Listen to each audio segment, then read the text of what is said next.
Good evening. My name is Jesus Aguilar. This is my video presentation on Vladimir Lenin for Government 307, Introduction to Political Theory with Dr. Hunter.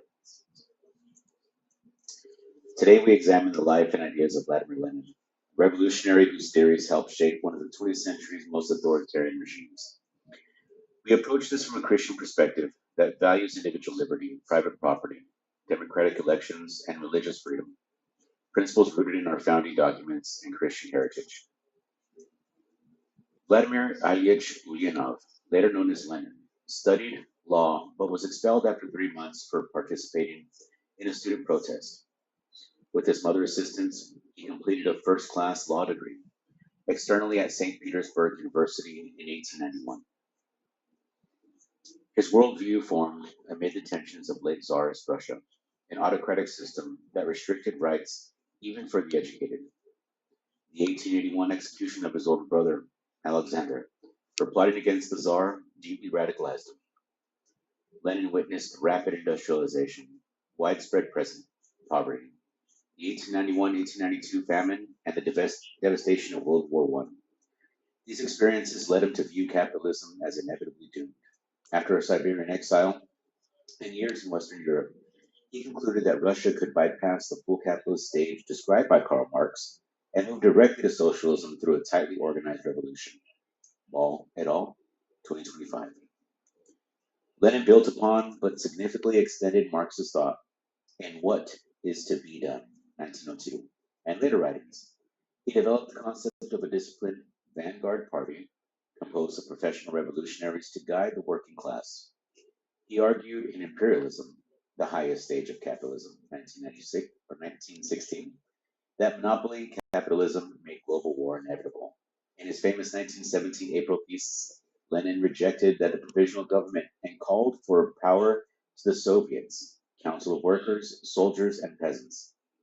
He demanded immediate peace, land redistribution to the peasants, and the transfer of authority to the proletariat. He described armed insurrection as an art that revolutionaries must master and seize at the opportune moment. Lenin, 1917.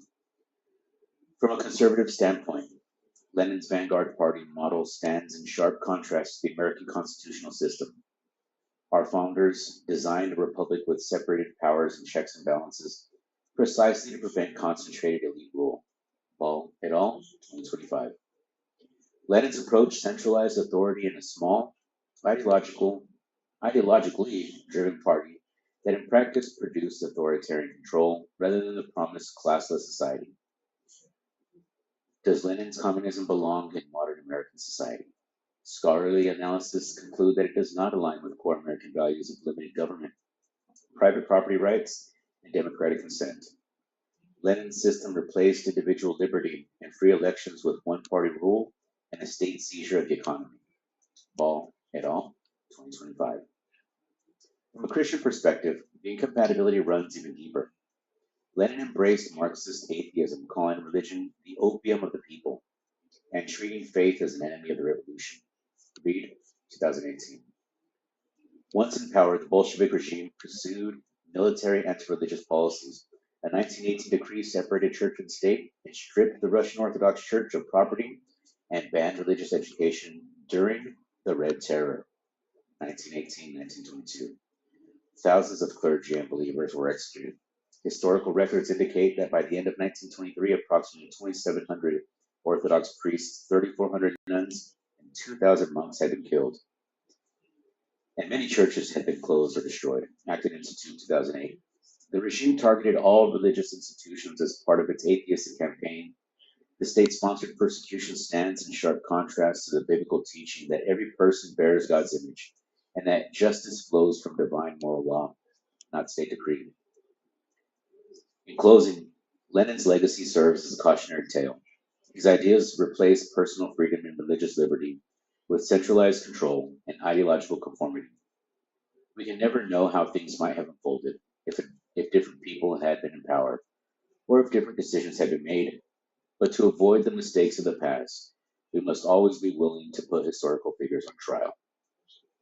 As Americans grounded in Christian principles, we learn from history to guard the dignity of the individual and the limits of earthly authority. so we do not repeat mistakes of the past. Thank you.